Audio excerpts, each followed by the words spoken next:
एक अप्रत्याशित मुलाकात ने अनुपमा की दुनिया में हलचल मचा दी थी। जैसे ही पराग तूफान की तरह उसके सामने आ खड़ा हुआ, पूरे माहौल में एक अजीब सा तनाव पसर गया। अनुपमा उस समय अपनी एक और उपलब्धि का अध्याय पूरा कर चुकी थी और उसके चेहरे पर संतोष की हल्की सी मुस्कान थी, लेकिन पराग की मौजूदगी ने उस मुस्कान को तुरंत सख्त कर दिया। वह सीधे मुद्दे पर आया और बिना किसी भूमिका के कह दिया, अगर आपका काम हो गया हो तो अब असली बात कर लें। अनुपमा की टीम की नजरें पराग पर टिक गईं, विशेषकर जसप्रीत की, जिसे उस आदमी में खतरा दिखाई दे रहा था। उसे पूरा यकीन था कि यह इंसान कुछ गड़बड़ करने आया है, शायद अनुपमा को इस प्रतियोगिता से बाहर करने की साजिश लेकर। लेकिन सरिता, जो हमेशा अनुपमा की ढाल बनकर खड़ी रही थी, ने सबको शांत किया। चिंता मत करो, अनु कभी गलत नहीं करेगी, हम सबको उस पर भरोसा है। अनुपमा ने अपनी टीम की ओर देखा और हल्की सी मुस्कान दी, जिसमें आत्मविश्वास झलक रहा था। पराग उसकी मुस्कान देखकर भीतर ही भीतर मुस्कुरा रहा था, लेकिन उसकी आंखों में एक अलग ही मकसद चमक रहा था। आपकी वजह से मेरी बेटी का आत्मविश्वास हिल गया है और अब मैं वो दर्द आपको लौटाऊंगा।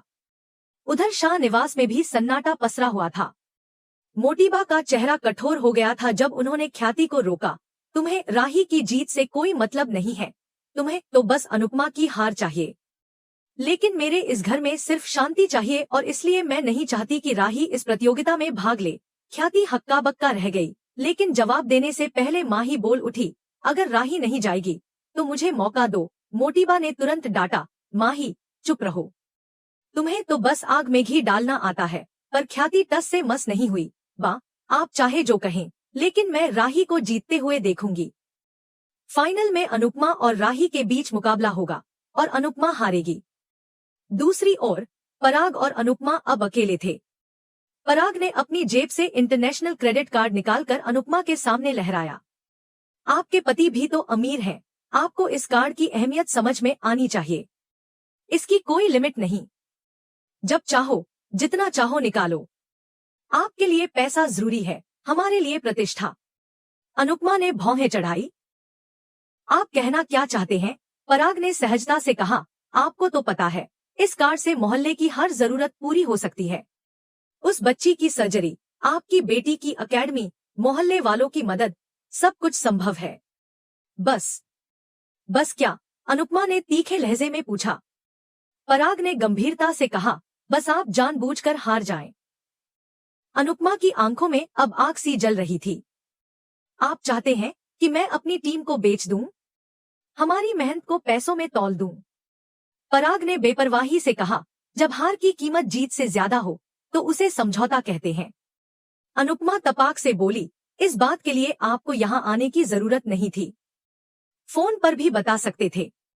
और वैसे भी मुझे बहुत खुशी है कि आपने मेरी बेटी की एकेडमी खोलने में मदद की, मेरे पति की जगह ले ली। Thank you so much. Parag का चेहरा अब गंभीर हो गया। मैं यहाँ अपनी बेटी के लिए आया हूँ। उसकी हालत आपकी वजह से बिगड़ रही है, मैं उसे जीतते हुए देखना चाहता हूँ। तनाव में उसके और प्रेम के रिश्ते में भी दरार आ रही है। अनुपमा ने आंखें तरेरी। आपको राही की जीत नहीं, मेरी हार चाहिए ताकि आपके परिवार को चैन मिले। क्या राही जानती है कि आप उसकी जीत खरीदने आए हैं? पराग ने उत्तर दिया, सौदा दो लोगों में होता है, किसी तीसरे को जानने की जरूरत नहीं। यह कार्ड आपकी जिंदगी बदल सकता है। अनुपमा ने एक पल भी बिना गंवाने मना कर दिया, जीत खरीदी नहीं जाती, कमाई जाती है। और मुझे अपनी बेटी पर पूरा भरोसा है, वह अगर ठान ले तो जीतकर ही मानेगी। शाह हाउस में मोटीबा मंदिर में हाथ जोड़कर राही और प्रेम के रिश्ते के लिए भगवान से प्रार्थना कर रही थी। हे श्रीनाथ जी, इस प्रतियोगिता को युद्ध मत बनने देना। मेरा बस इतना आशीर्वाद देना कि राही और प्रेम का रिश्ता बना रहे। इसी बीच अनुपमा ने पराग से दृढ़ता से कहा, अब मैं भारती और जसप्रीत की उम्मीद बन चुकी हूँ। एक बार मेरी वजह से मेरी टीम हार चुकी है, अब मैं उन्हें फिर से निराश नहीं करूंगी। यह मेरे आत्मसम्मान की बात है। पराग ने अंतिम दांव फेंका, आपके जीतने की कोई गारंटी नहीं है। अनुपमा की आवाज आत्मविश्वास से भरी थी, गारंटी नहीं है, लेकिन हमें इस बात की तसल्ली रहेगी कि हमने कोशिश की, हिम्मत नहीं हारी। और कोठारी जी, आपने आर्यन की मौत के वक्त भी यही हरकत की थी और आज भी वही कर रहे हैं। मेरा जवाब तब भी नहीं बदला था, आज भी वही है। मैं बिकाऊ नहीं हूँ। पराग के चेहरे पर अब झुंझलाहट साफ दिखाई दे रही थी। इधर शाह निवास में एक नई बहस शुरू हो चुकी थी। अनुपमा की वापसी को लेकर परिवार बंट चुका था।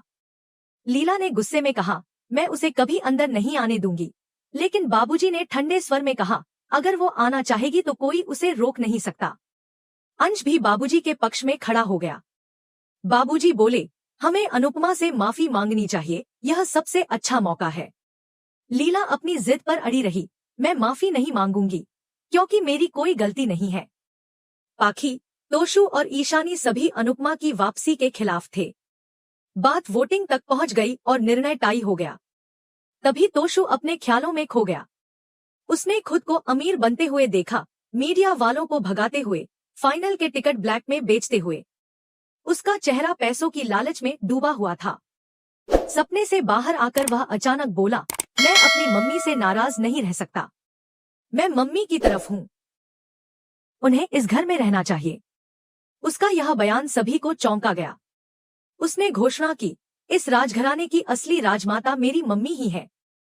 पाखी और लीला दोनों एक दूसरे की ओर देखती हैं और दोनों को तुरंत समझ आ जाता है, तोशु के इस अचानक बदलाव के पीछे कोई ना कोई लालच जरूर है। बाबूजी, अंश और बाकी सब मिलकर अनुपमा के स्वागत की तैयारियों में जुट जाते हैं, जबकि लीला एक कोने में बैठकर मन ही मन ठान लेती है कि वह अनुपमा को इस घर में दोबारा कदम नहीं रखने देगी, चाहे हालात कुछ भी हों। उसकी आंखों में वही पुराना गुस्सा और अहंकार तैर रहा होता है, जो कभी अनुपमा के आत्मसम्मान पर भारी पड़ा था। दूसरी ओर प्रेम, राही के लिए एक खास सरप्राइज की योजना बना रहा होता है। राजा और बादशाह, जो अब प्रेम के दोस्त ही नहीं बल्कि उसकी भावनाओं को समझने वाले साथी बन गए हैं, खुशी से चहकते हैं, आज राही भाभी का सारा गुस्सा खत्म हो जाएगा भैया, और राही भाभी आपसे ज्यादा देर तक नाराज नहीं रह पाएंगी। दोनों पूरे उत्साह से तैयारियों में लग जाते हैं। इसी बीच अनुपमा अब भी अपने आत्मसम्मान की लड़ाई में खड़ी है। वह पराग को सिद्धिविनायक मंदिर का प्रसाद देती है और कहती है, इसे मेरी बेटी को एक पिता बनकर दीजिए, उसके लिए यही सच्चा आशीर्वाद होगा। पराग प्रसाद लेता है, लेकिन उसके चेहरे पर अब भी कठोरता कायम है। अनुपमा आगे कहती है, मैंने भगवान से बस यही प्रार्थना की है कि जो सबसे योग्य हो वही जीते। पराग तुरंत प्रतिक्रिया देता है, राही ही सबसे बेस्ट है। अनुपमा मुस्कुराते हुए कहती है, अगर ऐसा है तो फिर उसकी जीत के लिए पर्दे के पीछे सौदा क्यों कर रहे थे? अगर सच में आपको अपनी बेटी की परवाह है तो उसकी ताकत बनिए, उसका सहारा बनिए। राही और प्रेम के रिश्ते में जो तनाव है उसे आप ही पिता की तरह सुलझा सकते हैं। मैं केवल प्रार्थना कर सकती हूँ, लेकिन आपका कर्तव्य है कि आप अपने परिवार को संभालें। पराग यह सुनकर चुप हो जाता है। उसकी आंखों में पहली बार असमंजस की झलक दिखती है। अनुपमा कहती है, अगर वाकई राही को जिताना है तो मैदान में सामने आकर मुकाबला करिए, यही असली जीत होती है। पराग अब गुस्से में कहता है, मैं हर हाल में अपनी बेटी को जीतते हुए देखूंगा। आपको जो करना है कीजिए, लेकिन ये मत भूलिए कि इस बार राही के साथ उसका पिता पराग कोठारी भी खड़ा है। अनुपमा गंभीर स्वर में कहती है, मुझे यह सुनकर अच्छा लगा। मैं चाहती हूँ कि वह खुद की मेहनत से जीते। पराग जाने लगता है, तभी अनुपमा की पूरी टीम उसके सामने आ जाती है। सरिता मुस्कुराकर कहती है, भगवान दोनों टीमों को आशीर्वाद देंगे। पराग वहां से निकल जाता है। जसप्रीत धीरे से अनुपमा से कहती है, हम तुम पर नजर नहीं रख रहे थे, लेकिन हमें थोड़ा डर जरूर था। इतना कहकर सभी सदस्य अनुपमा को गले लगा लेते हैं। वह उन सबकी आंखों में भरोसा देखती है, जो उसे किसी भी चुनौती का सामना करने की ताकत देता है। उस रात अनुपमा प्रेम और राही के रिश्ते के लिए प्रार्थना करती है, ताकि उनके बीच की खटास भी सुलझ जाए। दूसरी तरफ एक कमरे में राही जैसे ही लाइट ऑन करती है, वहां की सजावट देखकर दंग रह जाती है। पूरा कमरा प्रेम ने उसके लिए सजाया होता है। रंग बिरंगी लाइट्स, फूलों की सजावट और दीवारों पर लटकी पुरानी यादें, हर एक चीज में प्रेम का प्यार झलक रहा था। तभी लाइट फिर से बंद हो जाती है और प्रेम वहां आ जाता है। राही चुपचाप जाने लगती है, लेकिन प्रेम उसे रोकता है। फिर वह एक स्क्रीन पर दोनों की पुरानी वीडियो चलाता है। वो लम्हे जब दोनों साथ थे, जब पहली बार हाथ पकड़ा था, जब साथ में नाचे थे। राही की आंखों में आंसू छलक आते हैं। प्रेम उसके सामने आता है और कहता है, तुमसे मैंने जीना सीखा है, रिश्तों की अहमियत समझी है। तुम्हारी वजह से मैं अपने परिवार में लौट सका। हर दर्द, हर मुश्किल में तुम मेरे साथ थी। प्रेम की आवाज कांप रही होती है। वह कान पकड़ कर कहता है, मुझे माफ कर दो। तुम्हें दुख देने की सोच भी नहीं सकता। अगर तुम्हें तकलीफ हुई है तो उससे बेहतर है कि मैं ही न रहूं। राही उसे तुरंत चुप कराती है, रोते हुए उसे गले लगा लेती है। दोनों टूटकर रोते हैं, जैसे रिश्ते के सारे गांठें बहकर निकल रही हों। राही भी माफी मांगती है और कहती है, मुझे तुम पर पूरा भरोसा है। तुम्हारी खुशी में ही मेरी खुशी है। वह प्रेम को किस करती है और दोनों खुशी से झूम उठते हैं। इधर अनुपमा की टीम पैकिंग में जुटी होती है। तभी मनोहर जी आते हैं और पूछते हैं, तो अब अहमदाबाद की तैयारी हो रही है। अनुपमा के चेहरे पर हल्की चिंता की लकीरें उभरती हैं, लेकिन वह खुद को संभालती है। मनोहर जी उसे समझाते हैं, जिंदगी आसान नहीं होती। हर कदम पर लड़ाई होती है, और जब लड़ाई है तो उसे लड़ना ही पड़ता है। रास्ता है तो चलना ही पड़ेगा। सभी मनोहर जी की बात से सहमत होते हैं और आत्मविश्वास से भरकर अहमदाबाद के लिए निकल पड़ते हैं। अहमदाबाद में एक मंदिर के बाहर जैसे ही अनुपमा प्रवेश करती है, उसकी टक्कर राही से हो जाती है। दोनों ठिठक जाती हैं। पंडित जी भगवान की चुनरी को आशीर्वाद बताकर दोनों में से एक को देने लगते हैं, लेकिन राही उसे छीनकर फेंक देती है। मुझे ऐसा आशीर्वाद नहीं चाहिए।